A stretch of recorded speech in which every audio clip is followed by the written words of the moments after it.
Welcome to Jazzy Aroma. Hello friends, இன்னைக்கு நான் உங்களுக்கு செஞ்சு காமிக்க போற ரெசிபி ஒண்ணு இல்ல மூணு விதமான இனிப்பு வகை தான் செஞ்சு காமிக்க போறேன். நம்மளுடைய பாரம்பரிய இனிப்பு வகையில ரொம்பவே ஸ்பெஷலா இருக்கக்கூடிய உக்கார, மனோகலம், முந்திரி கொத்து மூணு வகை இனிப்பு தான் உங்களுக்கு செஞ்சு காமிக்க போறேன். இது வந்து திருநெல்வேலி மாவட்டத்தில் வந்து ரொம்ப ஃபேமஸா உள்ள ஸ்வீட் ரெசிபி தான்.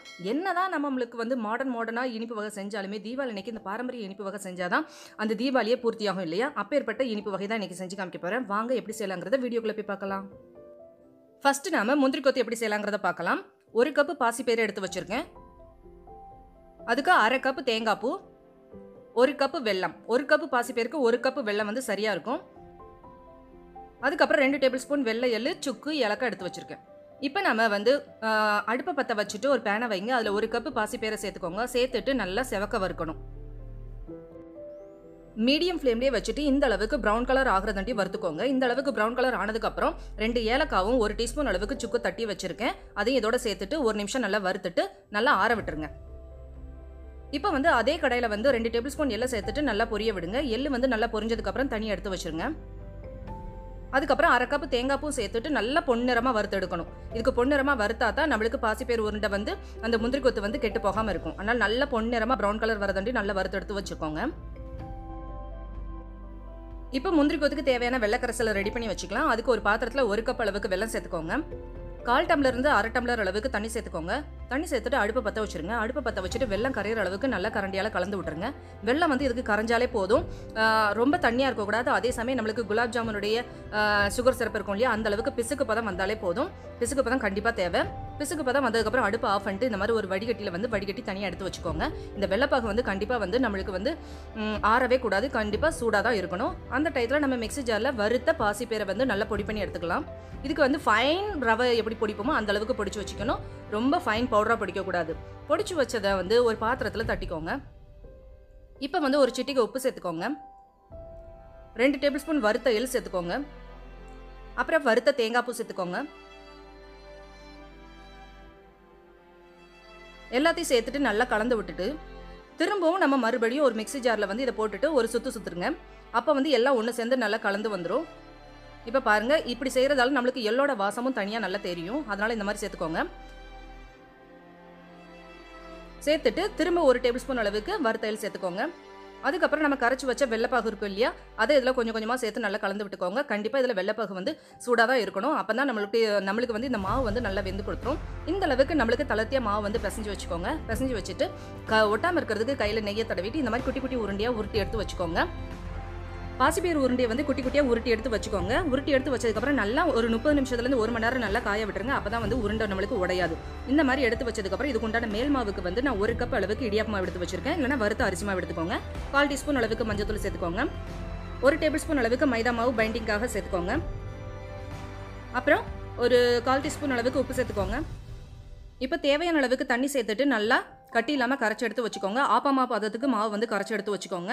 பாருங்கள், இந்த ஸ்பூனை வச்சு நல்லா மிக்ஸ் பண்ணிவிட்டு பேக் சைடில் வந்து நம்ம இந்த மாதிரி கோடு போட்டு பார்த்தோம்னா 2 சைடும் ஒட்டாத மாதிரி இருக்கணும். இதுதான் சரியான பக்குவம். இந்த பக்குவத்துக்கு வந்ததுக்கப்புறம் நம்ம உருட்டி வச்ச உருண்டையை வந்து இந்த பேட்டரில் முக்கி எடுத்து எண்ணெயில் வந்து பொரிச்சு எடுத்துடலாம்.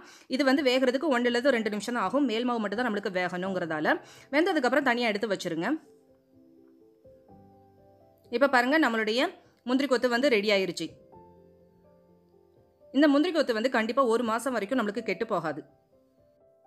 இப்போ நம்மளுடைய முந்திரி கொத்து வந்து ரெடி ஆயிருச்சு. இதுக்கப்புறம் நம்ம வந்து உக்கார எப்படி செய்யலாங்கிறத பார்க்கலாம். உக்கார செய்யறதுக்கு நம்ம அடுப்பை பற்ற வச்சுட்டு ஒரு பேனை வைங்க. பேன் வச்சுட்டு 1 கப் அளவுக்கு கடலைப்பருப்பை சேர்த்துக்கோங்க. கடலைப்பருப்பை வந்து வாசம் வர அளவுக்கு வறுத்தா போதும். ரொம்ப கலர் மாற வேண்டாம். நல்லா ஒரு வாசம் வந்ததுக்கப்புறம் வறுத்தெடுத்து தனியாக வந்து ஒரு பாத்திரத்தில் வந்து தட்டிக்கோங்க. இதுக்கப்புறம் கொதிக்கிற தண்ணியை வந்து ஊற்றிக்கோங்க. கண்டிப்பாக இதுக்கு கொதிக்கிற தண்ணி தான் ஊற்றணும். ஊற்றிட்டு வந்து ஒரு மூடியை வச்சு மூடிட்டு ஒரு 2 மணி நேரம் நல்லா வந்து ஊற விட்டுருங்க. இப்போ 2 மணி நேரம் கழிச்சு பாருங்கள், நம்மளுடைய கடலைப்பருப்பு வந்து நல்லா ஊறியாச்சு. இப்போ வந்து ஒரு இட்லி பிளேட்டில் வந்து ஒரு ஈர துணியை வந்து எடுத்துருக்கேன். அதில் வந்து ஊற வச்ச கடலைப்பருப்போட தண்ணியெல்லாம் வடிச்சிட்டு இதில் நல்லா சேர்த்துட்டு நல்லா மூட்டை கட்டிடுங்க. இந்த மாதிரி நல்லா மூட்டை கட்டிட்டு இப்போ நம்ம வந்து ஆவியில் வந்து வேக வைக்க போகிறோம். உக்காரையை நீங்கள் இந்த மெத்தடில் செஞ்சு பாருங்கள். உண்மையிலே ரொம்ப ஈஸியான மெத்தடு. கண்டிப்பாக செஞ்சு பாருங்கள்.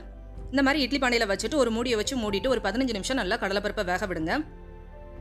இந்த டயத்தில் நம்ம இதுக்கு உண்டான வெள்ளைப்பாக்கு எப்படி செய்யலாங்கிறத பார்க்கலாம். அதுக்கு 1 கப் அளவுக்கு வெல்லம் சேர்த்துக்கோங்க. 1/2 கப் அளவுக்கு தண்ணி சேர்த்துக்கோங்க. தண்ணி சேர்த்துட்டு இந்த பாத்திரத்தை வந்து அடுப்பில் ஏற்றிட்டு அடுப்பை பற்ற வச்சுருங்க.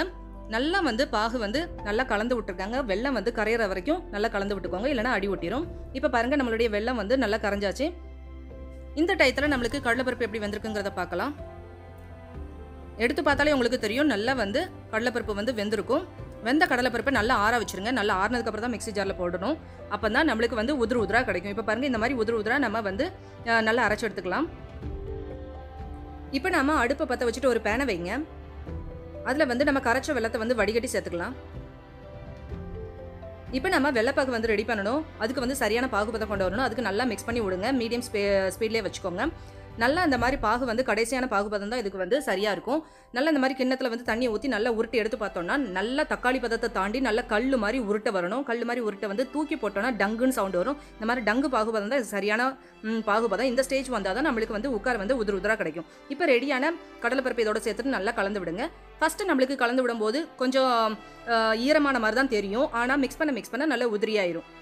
பாருங்கள் இந்த மாதிரி தேய்ச்சி நல்லா மிக்ஸ் பண்ணி விடணும். அப்போ தான் நம்மளுக்கு உதிரியாக கிடைக்கும். இப்போ ஒரு சிட்டிகை வந்து உப்பு சேர்த்துக்கோங்க. ஒரு டீஸ்பூன் அளவுக்கு சுக்குத்தூள் சேர்த்துக்கோங்க. கண்டிப்பாக சேர்த்து செய்யுங்க. அப்போ தான் தொண்டைக்கு வந்து பிரச்சனை இருக்காது. அதுக்கப்புறம் ஒரு 1/4 டீஸ்பூன் அளவுக்கு ஏலக்காய்த்தூள் சேர்த்துக்கோங்க. ஒரு சிட்டிகை அளவுக்கு பச்சை கருப்பரை சேர்த்துக்கோங்க. இது ஆப்ஷனல் தான், நீங்கள் விருப்பப்பட்டீங்கன்னா சேர்த்துக்கோங்க. சேர்த்துட்டு நல்லா கலந்து விடுங்க. 1/2 கப் அளவுக்கு தேங்காய் பூ பொன்னிறமாக வறுத்து எடுத்து வச்சுருக்கேன். அதையும் இதோட சேர்த்துக்கோங்க. கண்டிப்பாக பொன்னிறமாகவே வறுத்து சேர்த்துக்கோங்க, இல்லைனா சீக்கிரம் வந்து உட்கார வந்து கெட்டு போயிடும். இப்போ முந்திரி பருப்பு வந்து உங்களுக்கு தேவையான அளவுக்கு நெய்யில் வறுத்து சேர்த்துக்கோங்க. அதோட 1 டேபிள் ஸ்பூன் அளவுக்கு நெய்யும் சேர்த்துட்டு நல்லா மிக்ஸ் பண்ணி விட்டாச்சுன்னா சூப்பரான கமன்னு மணக்கக்கூடிய நம்மளுடைய உட்கார வந்து சூப்பராக சாப்பிட்றதுக்கு ரெடி ஆயிடுச்சு. இதே மாதிரியான உட்கார நீங்களும் உங்கள் வீட்டில் செஞ்சு பாருங்க. இப்போ நம்ம வந்து மனோகலம் எப்படி செய்யலாங்கிறத பார்க்கலாம். மனோகலம் செய்யறதுக்கு ஒரு பாத்திரத்தில் 2 கப் அளவுக்கு கடலை மாவு சேர்த்துக்கோங்க. 2 டேபிள் ஸ்பூன் அளவுக்கு அரிசி மாவு சேர்த்துக்கோங்க. 1/4 டீஸ்பூன் அளவுக்கு உப்பு சேர்த்துக்கோங்க. 2 டேபிள் ஸ்பூன் அளவுக்கு நெய் சேர்த்துருக்கிறேன். இதுக்கு பதிலாக சூடான எண்ணெய் கூட 2 டேபிள் ஸ்பூன் அளவுக்கு சேர்த்துக்கலாம். சேர்த்துட்டு நல்லா மணல் மாதிரி உதிரா புட்டுக்கு பிசைகிற மாதிரி நல்லா பிசைஞ்சு விட்டுக்கோங்க. அதுக்கப்புறம் தேவையான அளவுக்கு தண்ணி சேர்த்துட்டு நல்லா சப்பாத்தி டோ மாதிரி பிசைஞ்சு வச்சுக்கோங்க. கொஞ்சம் தளர்த்தியாகவே பிசைஞ்சிக்கோங்க. அப்போ தான் புளியறதுக்கு ஈஸியாக இருக்கும். இந்த மாதிரி பிசைஞ்சு எடுத்து வச்சதுக்கப்புறம் நான் வந்து இதுக்கு வந்து மனோகலம் வந்து பெரிய அச்சு வந்து என்கிட்ட இல்லை, தேன்குழல் அச்சு. அதனால் நான் இந்த அச்சை சேர்த்துருக்கேன். சேர்த்துட்டு நல்லா உருட்டி எடுத்த மாவை வந்து இந்த மாதிரி குழலில் சேர்த்துக்கோங்க.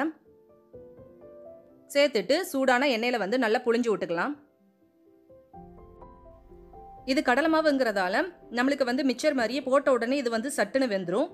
அதனால ஒரு 90% அளவுக்கு நம்மளுக்கு வெந்தா போதும். ஒரு பக்கம் வெந்ததுக்கப்புறம் திருப்பி போட்டு இன்னொரு பக்கமும் நல்லா வேக விட்டுருங்க. நல்லா வெந்ததுக்கப்புறம் எடுத்துருங்க. இப்போ பாருங்க நம்மளுடைய மனோகலம் வந்து வெந்தாச்சு. வெந்த மனோகலத்தை வந்து எடுத்து வச்சிடலாம். ஒரு பிளேட்டில் எடுத்து வச்சிருக்கலாம்.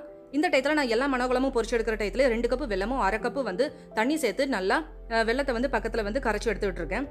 இப்போ பாருங்கள் ரெடியான மனோகலத்தை இந்த மாதிரி 2 உடச்சி எடுத்து வச்சுக்கலாம். உடச்சி எடுத்தது வந்து திரும்பவும் சூடான எண்ணெயில் போட்டு நல்லா பொரிச்சு எடுத்து வச்சுக்கலாம். ஏன்னா நம்மளுக்கு 90% தான் நம்மளுக்கு வந்து முதல்ல போட்ட பேட்ச் வந்து வெந்திருக்கும். மீதி 10% வந்து இதில் வந்து நல்லா பொன்னிறமாக பொரிய விட்டு எடுத்து வச்சுக்கலாம். அப்படின்னா தான் நம்மளுக்கு இந்த மனோகலம் வந்து கிறிஸ்பியாக இருக்கும். இப்போ பாருங்கள் நம்மளுடைய மனோகலம் வந்து ரெடி ஆயிடுச்சு. இதை ஒரு பிளேட்டில் மாற்றி எடுத்து வச்சுட்டு நல்லா கம்ப்ளீட்டாக ஆற விட்டுறணும். கண்டிப்பாக ஆறினதுக்கப்புறம் தான் பாகு சேர்க்கணும். அப்போ தான் கிறிஸ்பியாக இருக்கும். இப்போ ரெடியான வெள்ளைப்பாகு வந்து ஒரு பேனில் ஊற்றிக்கோங்க. அதாவது வடிகட்டி எடுத்து வச்சுட்டு நல்லா பாகு வந்து இப்போ ரெடி பண்ணிக்கலாம். இது வந்து உட்காரைக்கு உண்டான அதே பாகுபதம் தான், நல்ல டங்கு கல் பதம் தான். இப்போ வந்து 2 டேபிள் ஸ்பூன் அளவுக்கு சுகர் வந்து சேர்த்துக்கோங்க. சுகர் சேர்த்தா தான் நம்மளுக்கு உதிரா கிடைக்கும். அதோட ஏலக்காய் தூளும் சுக்குத்தூளும் சேர்த்துக்கோங்க. சேர்த்துட்டு நல்லா கலந்து விட்டுருங்க. இப்போ வந்து பாகுபதத்தை செக் பண்ணிக்கோங்க. உட்காரைக்கு உண்டான அதே பாகுபதம் தான் காமிச்சிருக்கேன். இதுலையும் நல்லா உருட்டி நம்மளுக்கு இந்த பேனில் வந்து தூக்கி போட்டோன்னா டங்குன்னு சவுண்டு கேட்கும். அந்த அளவுக்கு பாகுபதம் வரணும். அப்போ தான் நம்மளுக்கு வந்து உதிரா கிடைக்கும். இப்போ பாருங்கள் நம்மளுடைய பாகு வந்து ரெடி ஆயிடுச்சு. இதில் வந்து கமகமன்னு இருக்கிறதுக்காக 1 டேபிள் ஸ்பூன் அளவுக்கு நெய் சேர்த்துட்டு நல்லா கலந்து விட்டுருங்க. கலந்து விட்டுட்டு நம்ம ரெடி பண்ணி வச்சிருக்க இந்த மனோகலத்தை வந்து இதோட சேர்த்துட்டு கலந்துட்டு நம்ம உடனே அடுப்பு ஆஃப் பண்ணிடணும். இல்லைனா நம்மளுக்கு வந்து அடுத்த ஸ்டேஜ் போயிடும். கலந்துட்டு அடுப்பு ஆஃப் பண்ணிவிட்டு அதுக்கப்புறம் இதை வந்து நான் வேற ஒரு பாத்திரத்தில் மாற்றிட்டு நல்லா மிக்ஸ் பண்ணிகிட்டு இருக்கேன். பாருங்க வேற ஒரு பாத்திரத்தில் மாற்றிட்டு நல்லா ஃபேன் காற்றுல வச்சு நல்லா மிக்ஸ் பண்ணிட்டே இருங்க. நல்லா அதுக்கப்புறம் உதிரா கிடச்சிரும். பாருங்க இப்போ நம்மளுக்கு உதிரா நம்மளுடைய மனோகலம் வந்து சூப்பராக ரெடி ஆயிடுச்சு. இதே மாதிரி நம்ம மனோகலம் நீங்களும் உங்கள் வீட்டில் செஞ்சு பார்த்துட்டு எப்படி வந்துச்சுங்கிறது எனக்கு கமெண்ட் பண்ணி சொல்லுங்கள். உங்களை நெக்ஸ்ட் வீடியோவில் சந்திக்கும் வரை பாய் அண்ட் தேங்க்யூ.